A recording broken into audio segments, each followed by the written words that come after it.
What up, peeps? It's your super sketch artist Antonio back with another top 3 of every rarity and legacy, because we care about legacy cards as well when we get to have them. If you haven't watched any of these before, go back and watch them. I will be here when you get back. But let's jump into this new set of Smash and Destroy. I will be going through my top 3 of each rarity and legacy. So my number 3 common is none other than Valkyrie. At 35 points, she is a taxi with prob and is also an attacker. This is the exact piece that I like. That is, I like my support to also fight. For 35 points, you can't really ask for much more if you don't take her out. I mean, she can take a hit for 4 and then still be a pivotal part of your team. She is my number 3, and she is absolutely amazing. My number 2 common is none other than Thori. Thori is such a good boy. He is in the long list of Heroclix dogs that get like the red carpet rolled out for him. I wish we would have got him in War of Realms, but I'm so happy to get him now. What he offers for either 50 or 30 points is absolutely amazing. You pick his master. Him being tiny means he can get carried around. So with all the charge in this set, you can definitely have his master charge in, carrying him, using his Masters of Evil team ability to bump down a defense and giving him the empower. So essentially, it's like giving whoever his master is post combat expert. So if you have a piece that already has post combat expert, it's almost like +2 on attack and damage. He also can flurry blades. That's amazing for the points. And you know, at 50 points, he can tank a really big hit and still do some really good damage. I absolutely love this piece. I cannot wait to play him with Thor, as a matter of fact, with a nice Thor. My number 1 common is none other than, you should probably guess it, it is Absorbent Man. They did such a cool job with Absorbent Man this time around. They've made him tons of times in the essence of like, he absorbs this and he can turn into this, he gets powers here. But this time, they made it so that each kind of shifting focus that they have is based on what the opponent does to him. So you start at one place and then you just get shifted in. My favorite is actually the fire one. That's the one I would actually choose, simply because the attack value is high. He does have a move and attack, and he has 2 ways to evade taking damage. I'm a super sense shape change guy. I'm a lover of that combination. So him having that, and also having that base 4 damage on the first 2 clicks with a 12 attack, absolutely love this piece. I cannot wait. I'm probably going to add some flames to him, just to show that like he's fire and everything like that. I can't wait to play this piece. And if you miss him, he deals you 2 damage. So if you are a soft target, like a soft attacker, and you miss, trouble.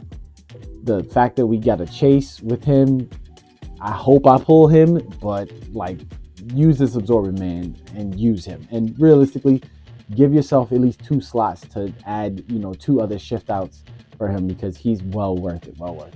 Now, my number 3 uncommon is none other than the Scarlet Witch. Now, the Scarlet Witch has been good pretty much. She's just a great support piece, and she does something that we've seen in Heroclix before, which is bump up the numbers so that you can get an attack on, usually we've seen it like 11 through 12, but now it's at 10 through 12. As someone who generally rolls pretty high, I absolutely cannot wait to play this piece. Not only does she have proper holdout, not only is she a mystic, not only does she get defend with a okay defense and barrier as well, but she also does have some psychic blast, so she can just take some pop shots when she needs to.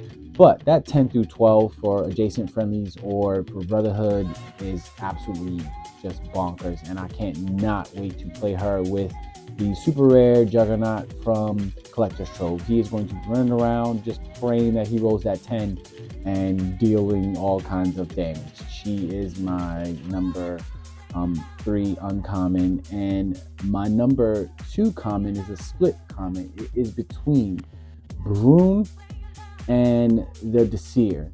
The reason why it's 2 of them is because I just feel that not only are they the A and B of each other, but I really do feel like you need to play these figures together. They're designed for that.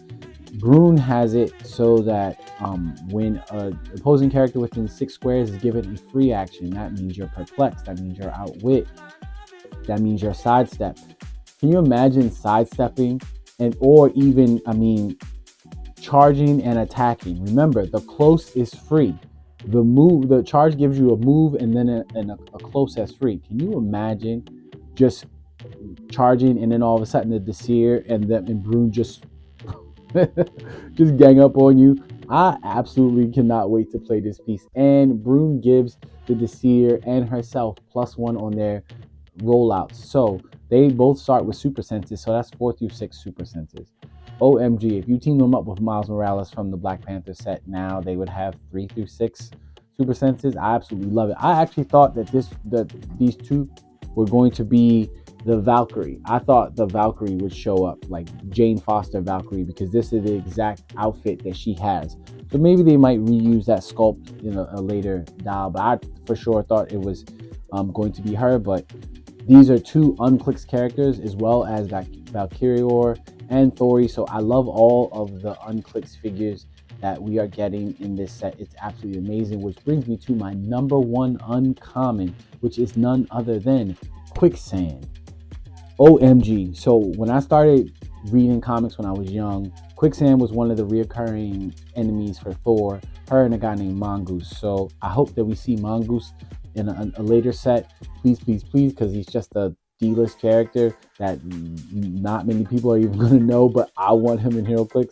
But to see this character, not only is she a female character, we need all the female characters that we can get because they're there and they're awesome, but this character is Unclicked and she is absolutely amazing. This sculpt rivals the Chase Sandman sculpt that we just got from Spider-Verse, and she does not disappoint. Giving ESD to brutes is exactly what all brutes need, considering most brutes are going to just get shot before they get, even though we're in a close combat meta now, most brutes are just going to get shot up before they actually get in close to be able to do some damage, and she bumps up that defense, giving them ESD.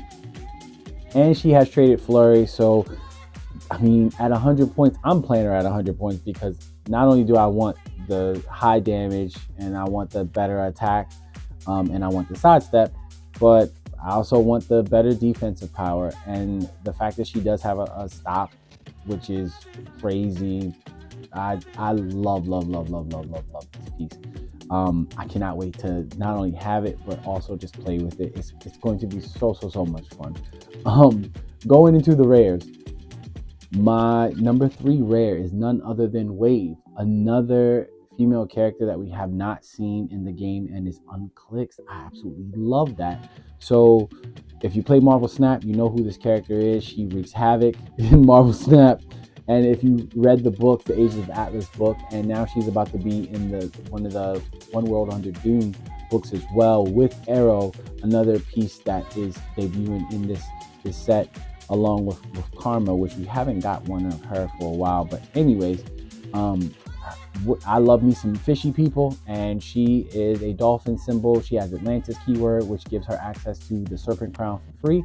She loves playing with Prime Namor. You play her, Prime Namor, and a zombie shark, and you got some stuff.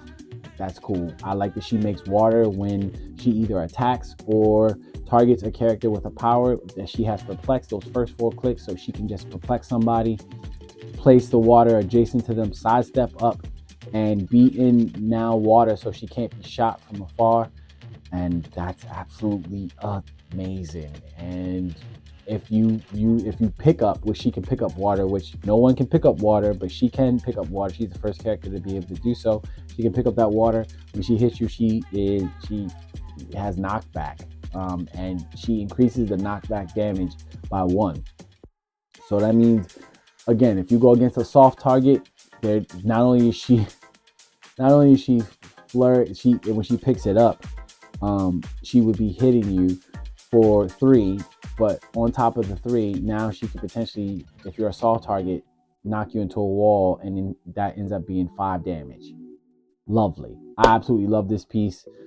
She is only 50 points. She does fly. with the sidestep. She's amazing. So sculpt is good. I was very surprised at how good they made. They knocked it out of the park. This is a great rare. My number 2 rare is none other than the Rhino, and I need 3 of these guys. One to just have the original, just in case I decide to play him in a tournament and someone's a stickler for the original. But I also need 2 more so I can put this sculpt on him. This is from the Sinister set, and this sculpt, this is the Ultimate Rhino, and this is from the Ultimate set. So both of those sculpts really showcase what his dial is about, which is all about charge. He has traded charge, and he gives friendly characters with the Sinister Syndicate charge. OMG, he just gave me Chase Mysterio, Chase Sandman, Chase Doc Ock at his lower value, Legacy Doc Ock. OMG, he's so good. He is just so good. Even someone like the Spot doesn't have it, but anyway. Also, him having super strength his whole dial, and when he destroys blocking terrain, he gets that +1 on his damage. I absolutely love this piece. He's getting played at either point value is good, but at 75 points, that 19 defense with the flurry and the charge, and he gives everyone that uses charge +1 on their speed. So he, in essence, has a 7-square swing. You can pick up any of the terrain that gives you a giant reach. So now all of a sudden he's destroying. He could potentially be hitting you with a like a 9-square swing, because there is terrain that gives you giant reach 3. OMG, I absolutely love this piece. Who would have known that the Rhino would be just what he is? The fact they gave him ruler keyword. I don't know why they did that, but I'm all for it. I hope the next time we get Rhino, we get the Rhino with the full mask over his face, so you can't see it from the I think World's End Spider-Man storyline, where he was very brutal and like no holds barred. He was done being like kind of like a goof, and he was about that business. He was about that action, and I want that version of Rhino. So, but this version of Rhino is absolutely brutal. Again, even if you play him at 50 points, he pulls his weight and then some. Play this figure if you pull him. And that leads me to my number 1 rare. You probably guessed it, but it is none other than the Destroyer 31A, not B, 31A. We got 2 pieces of equipment in this set, and this one takes the cake. The Wrecking Ball is cool, but this is it. This is the one. And as soon as I thought Glider might make a little bit splash once the Hell Cycles rotate this year, which is probably going to happen with Wheels of Vengeance, but Destroyer automatically moves in on every team. Not only do Asgardians get him for free, let me say that again, Asgardians get him for free. We just got the Rainbow Bridge set. We just got there's a Thor in this set. There's a whole bunch of Asgardian characters just in general. And you mean to tell me they get this thing for free? It can either give you toughness and psychic blast, or it can give you +1 defense, toughness, and close combat expert, which is insane, or it can give you +2 to your defense, invulnerability, and giant ability. What? So you can turn any character into a giant? Almost any character, any standard character or Asgardian character that is also standard into a giant. That's amazing, and I absolutely love it. That's +2 defense and being a giant. Sometimes that's all you need is that defense to make it, even though these attack, I mean, even if you got like a 13 attack, if I already had like an 18, 19 defense, now I got a 21, It perplexes everywhere in the game. So just that in the invuln, like, can you imagine? Oh, hey, Hadari out. You're 115 points now because, or you're 75 points, and now you're just gonna be a giant that just floats around. A giant that's in stealth. You can't prob her, I think, and like, you know, she does all the things that Hadari does, but she has invuln and she only takes 2. Oh, I can't wait. And I know if you play this figure, if you pull this figure in sealed, I can't imagine all the fun you can have in sealed, but in constructed, oh boy, that thing is going to be every single where it's going to be on dang near every team. I can almost see it right now. So Destroyer is my number 1 rare. Now we're getting into the higher rarity stuff. So my number 3 super rare is none other than Harpy, Betty Ross. This is the second iteration of Betty Ross we have in the game. The first is Red She-Hulk. If you didn't know, Betty Ross is the Red She-Hulk. So her being the Harpy, she's been the Harpy a long time ago and then got reverted. So it's called, I'm glad we finally got her in Clix form. Again, another female character that we've seen in comics that it hasn't been made, and this one does not disappoint. Either at 80 or 50 points, she can either do a Nightcrawler type of thing and hit you and bring you adjacent to her, or on her lower dial, she can shoot through blocking with range combat expert. And it says when Harpy attacks, after resolutions, destroy any blocking terrain within 1 square of the hit each hit target. So if you hit, it's almost like a Quake where she destroys all the blocking and everything. Absolutely amazing piece. Either value is great, and the sculpt looks absolutely amazing. This is my number 3 super rare. My number 2 is none other than Arrow, another character we have not seen, I talked about before. Her and Wave are part of the Agents of Atlas, Jimmy Woo and everyone. And this, again, if you play Marvel Snap, then you know who this character is. And she's very reminiscent of how she plays in the game, being able to move folks around. Her having wild card and super senses means automatically that she's going to probably be Spidey team ability, because Spideys are all over the place. And I love playing Miles Morales to just dare people to hit him. Like, okay, go ahead and hit him. I'm going to turn him into Spider-Man. That's phenomenal. But her having Force Blast as free, and just Force Blast in general, and like her having Perplex, her hold dial along with Prob on those first 2 clicks. So you have Prob, Perplex, TK, and free Force Blast. So she can TK somebody. So she also has sidestep. So you can sidestep up, TK a friendly up, Perplex an enemy down, or Force Blast them closer to you, have somebody just beam on, and she gets to choose the direction of the Force Blast. That's not even fair. So if you get in a position, you could potentially Force Blast, you could Perplex somebody down, a soft target, Perplex them down, Force Blast you into the wall for free, cost it Force Blast you right into the wall again. That's absolutely, it's not fair. It's not fair. And if you do it right, again, you can smack somebody into the wall while also bringing them closer to you twice. Stop playing.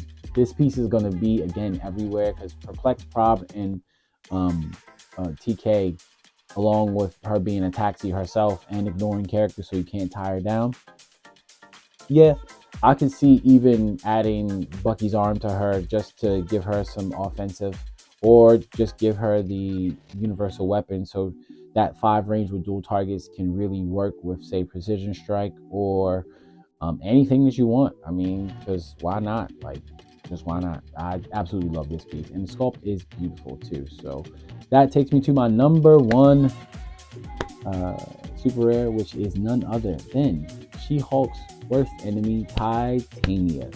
Now, dang near every version of Titania we've gotten in this game has actually been pretty good and worth her points. The last version that we got in Marvel Next Phase was phenomenal to me. So I absolutely love this version of Titania. The sculpt, first off, is great. The coolest thing about it is she has Latveria keyword, because if you didn't know, Dr. Doom was the one that gave her her powers. I wish she would have had Doom team ability. That would have made her like perfect, but she does not. That's okay. With that being the case, her trait is just insane. Not only does she have traded super senses, which in this game helps so much with picking up and just bashing people over the head with a object, but she also makes it so friendly characters with the brute, which keyword, which she has, and her husband, the Absorber Man, has, would take they take a maximum of 1 damage from characters with super strength or close combat expert. Now, like I know, the +1 longsword is the most used object in the game right now. Bucky's arm is in the top 3 or 4 objects used in the game right now, and both of those give you close combat expert. Stormbreaker gives you close combat expert. Most brutes end up having close combat expert, including herself. So if you go up against any of these big heavy hitters and they try to hit you, imagine just being like, oh yeah, I'll just take one. Oh, I just hit you for 6. It's like, I take a maximum of 1. Oh, you crit hit, cute, 1 damage. And that's map wide. Even on her, she's 100 or 30 points. Even on her 30-point line, she still has invuln. So if you play it right, you can still just get a lot of life out of her. She has a Quake that gives her giant reach if she's next to another character with Brute. If you have Poseidon on the sideline and you play on the water map on purpose just to utilize that Quake, that's 3 she has penetrating on her lower dial anyway, but giant reach 6 and it would be penetrating is very fun. I love this piece. I plan on playing her with her husband and have some fun. That's going to be fun. So now we are getting into the juicy parts, which are the chases.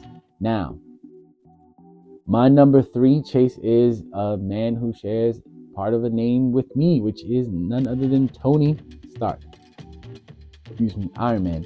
Not only is this Iron Man look amazing, the sculpt is one of the coolest Iron Man sculpts we've ever gotten. This is right on par with the Iron Man where like he's being kind of put together from the movie.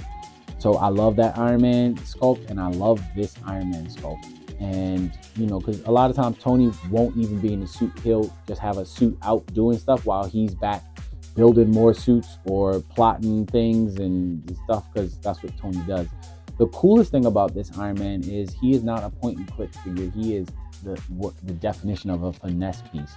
So when establishing theme teams, all other characters with the scientist keyword, which there's tons in this set, they get the Stark Industries keyword, which in silver now, and when anyone gets hit or anything like that, that war machine that comes off the sideline is coming off, which is fun. But friendly characters with the Stark Industry keyword reduce damage by 1 in addition to any other effects that reduce damage. So just him by itself, essentially he has like toughness, okay, just on his own. But he can spruce it up by saying, hey, because he has ESD and willpower already on his defensive power, his whole dial except for his very last click, which is stop. But he says, power, generate a blocking terrain adjacent to a friendly character with the Stark Industries keyword, which is anywhere on the map. It's not within line of sight, not within range or line of sight. It is anywhere on the map. Until your next turn, that character can use Force Blast, Impervious, in a range of 4. Now again, they just have to be adjacent to it and they get Impervious. So you can imagine having your guys there, and then all of a sudden, bloop, yeah, that's fun. That's absolutely fun. And if they have no reducer, or say if they had invul and they got outwitted, or invincible and they got outwitted, and all of a sudden now you have impervious and you reduce by an extra 1. So that means someone has to deal you 4 even to just deal 1 if you miss the impervious. That's or 3, 4. That's crazy. This is a finesse piece. And him on his stop click is also very good, just with a running shot and the psychic blast with 3 damage. Like for 60 points, him having outwit too, just to kind of help around. He doesn't fly, unfortunately, but I understand why. This is supposed to be like a more grounded Iron Man, but him having the sidestep with the outwit and having TK as well. He's a support piece through and through that can turn into an attacker and can just give your team way more longevity. I love this piece. He is my number 3. My number 2 is none other than the guy on the box, the Hulk. This version of the Hulk, I absolutely love. This is more of the modern version of Hulk with the long hair, which if you haven't read that story, it's very, very cool. A lot of people didn't like the spaceship Hulk, which was I thought was a very interesting story drawn by one of my favorite comic artist named Ryan Otley, who's also one of the artists on one of my favorite comic series, which is Invincible. And this Hulk, he came after that storyline, and he is a monster, like a monster for real monster. But the thing about this click is being able to take that free action and choose 2 of the effects, most people are always going to choose free attack and you take a maximum of 2 damage. Or take a maximum of 2 damage and cosmic energy just to make sure you don't get outwitted. But the cool thing about it is 2 of the other things that he could choose is heal 1 click or make a free attack. So him being a giant means more likely he should probably be going almost every turn. And 3 through 6 is very generally easy to roll, but of course we've all rolled as ones. It happens. So him being able to still attack every turn and then heal every turn too, come on. Especially with these values that he has, this piece is just absolutely amazing. And he destroys blocking when he moves, as he should. And it says once per turn, when Hulk destroys blocking terrain, after resolution, you may deal 1 penetrating damage to each opposing character that was adjacent to that blocking terrain when it was destroyed. So what I think you can do is, since he has full move charge, you can already holding a piece of blocking, run, put the blocking down, run through the blocking, destroy the blocking, and then deal 1 penetrating damage to everyone that was adjacent to it, on top of whatever damage you're going to deal to somebody. I mean, that's fun. I don't know about y'all, but that's fun. And that's a trait too. So that means just, oh, hey, I came through. I can just bust walls down. You can just have somebody that has barrier and just like, barrier, break these walls down, Hulk, and damage. Hulk is nice. I had somebody ask me, like, is this Hulk good, Antonio? And I was like, did you not look at the dial? Like, did you not read the traits? But he's 150 points. Yes, as he should be. He's a piece that can attack every turn and potentially go every turn. He can potentially attack twice every turn. And it's so easy to bump up damage, and it's so easy to just make someone just insanely hard to hit, or even hit. Every character has his weaknesses, but this Hulk is just amazing to me. So my number 1 chase is none other than Captain Marvel. Now, this version of Carol is no joke. OMG. Not only does she get the universal weapon for free in constructed thanks to her keyword, but on the Guardians of the Galaxy team, you team her with just 2 other Guardians of the Galaxy, and let's just say Cosmo and Star-Lord. She would have +1 movement. She already has willpower, but then she gets +1 defense, and no matter what, you can't. I mean, you can't outwit her, but geez, you put her on the team again. You put her on the team with Cosmo, and let's just say, what's his name? Drax. Problems. I love that the Guardians are so powerful, but problems, because that means now, wherever she's at, when she hits up close, Drax is empowering her anywhere on the map to just whop. It's so much fun. With that being the case, it's really all about that trait that she has that pretty much symbolizes her like running through that ship in game, where she just runs through the ship. I absolutely love that. So at that trait, it says at the beginning of your turn, if Captain Marvel's on her card, her stop clicks put her on the card. She has a stop click on her 2nd click. So you can't even really follow up on her. Even if you blow past the stop click and she continues to take damage, she's still going to go off the map. And then she'll come back on the map, put 2 meteor tokens, and deal penetrating damage to people that are adjacent to it. Like, come on. But on her 1st click, she has a 14 square swing. She has 11 movement with 6 range, hypersonic. And after she uses hypersonic, she can use charge as free. Hypersonic up, pick up an object. I'm going to pick up a piece of vibranium, just the normal vibranium, because it deals way more damage when you actually hit somebody with it. And then what ends up happening is, I mean, you go, you hit for 4, then all of a sudden now you charge and hit for way more.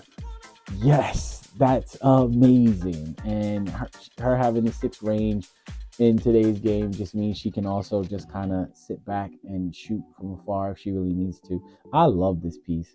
And not only is the sculpt beautiful, her and the Hulk share that sculpt where they're busting through a wall. I absolutely love it.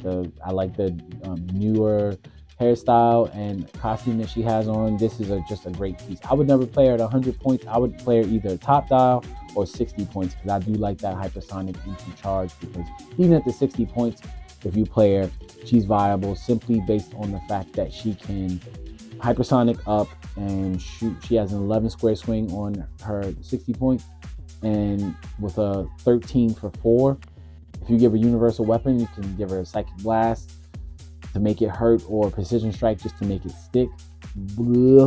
And then all of a sudden after that, again, charge, pick up an object, wham. Like, she's amazing. This piece is absolutely amazing. If you pulled her, good luck, or congrats to you. If you're thinking about getting her, get her, because she's great. So those are my top 3 of every rarity for the CUR. Now let's get into the legacy cards, because we can't forget about the legacy cards. I didn't expect these legacy cards this time.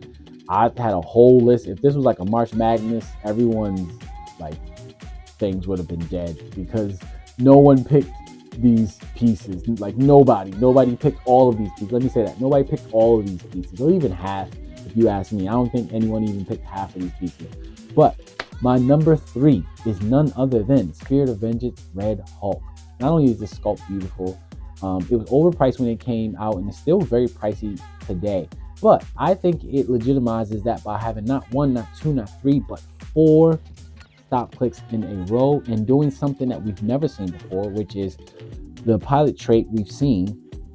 We've seen even 2 pilots, because the Prime Destroyer does that.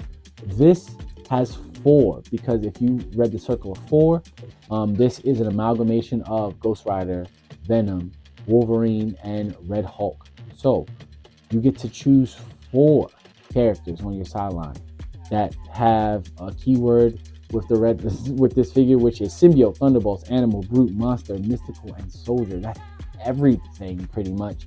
And then you get to choose an attack and damage from each character, not just one, each character. Just so I'm going to read it. At the beginning of the game, at the beginning of your turn, choose attack or damage. Spirit of Vengeance can use the standard powers of that type displayed on the characters, plural, not singular, dials, plural, on your sideline. So you can choose damage. So now you could potentially have prob, shape change, perplex, and outwit. What? I know a whole bunch of people. Oh, okay. I'm gonna have Constantine. I'm gonna have Chase Dr. Doom. Can you imagine? Okay, you hit me to my stop click. Now here comes Chase Dr. Doom. Oh, Chase Dr. Doom says, oh, I'm just gonna make this bystander, and I'll reduce penetrating damage. And get out of here. That's crazy. This piece is absolutely amazing. Not everybody's gonna play it at 200 points, but at 125 points, you are doing work with this thing. I can't wait to play this piece. That's my number 3. My number 2 is none other than the Red King. Now, not everybody is going to look at him and see value. I think you're wrong. I think there's so much value with that, considering that we do have so many close combat pieces. He gets, not only does he have traded leadership, but he gets +2 to his combat values, not just defense, combat values, when he is adjacent to just one singular character. He already starts off with a 19 defense already, 11 attack already, 3 damage already. Fantastic. Here's the cool thing about this piece. He can take a bunch of damage. He could take like 5 damage. What's that? 1, 2, 3. Let's say 4 damage straight up. He can take 4 damage straight up, and then hit you if he's adjacent to just one character. He can then turn back around and hit with an 11 for 6 damage. What? And he's got sidestep and giant reach 3. And since he's a giant, he gets +1 breakaway roll against anyone that's smaller than him. Stop playing. This piece is amazing. And he has exploiting outwit when you actually do hit him. Get out of here. This piece is so good. I can't wait to play this piece. Like, he is going to be amazing. My number 1 legacy is none other than Maestro. Now, I played the crap out of the Maestro when he first came out in the Secret Wars set. Like, I love and have each version of Maestro. As a matter of fact, I took a spare Maestro from Mutations and Monsters set and put it on the dial for this Maestro. So I'm glad I actually have two Maestros. One that looks the mod that I have, and then one the actual version. But the cool thing about this is not only does he have the brute keyword, which gives him access to the +1 longsword for free. That's free equipment, is free equipment, always really good. But when he KOs a character, he gets to heal 2 clicks and he gets cosmic energy, which is very cool. And I'll tell you in a second why that's very cool. But him having phasing teleport, and then when he uses phasing teleport, he gets to make an attack. So you could potentially cross the map with 12 squares of movement anywhere you want, and then smack somebody in the face if you got the +1 longsword for 12-5. What? And pick up an object on the way. He's so good. This piece is so good. Later on, he gets he deals penetrating damage, and when he attacks one or more characters that were damaged this turn, modifies attacking damage by +1. So late dial, he gets flurry. So if you actually hit on that first flurry, that second flurry is going to hurt even more. You could potentially deal in 12-4. You could potentially deal 7 clicks of damage with this guy. And on top of that, it's penetrating. And if he KOs somebody, he gets to heal. I love this piece. I'm never playing him at 50. I just think there's so much value at the 70 just because of what you can do. Again, if you give him the destroyer armor, watch out, yo, because now he's just running around and he's got gyro reach. So now he's got a 14 square swing. That means you can't come out your starting area pretty much. Like, you can't sidestep out your starting area without him just cracking you one. I love this piece. I cannot wait to play this piece. But that is my top 3 of every rarity and legacy. What say you? What are you liking? What are some of your top pieces from each rarity and legacy card? Please leave a comment below. You know I love responding to the comments. I like talking clicks with anyone that wants to talk. If you agree, if you don't agree, let me know. As always, this is your super sketch artist, Antonio. As always, be good to yourself. Be good to others. Go be super.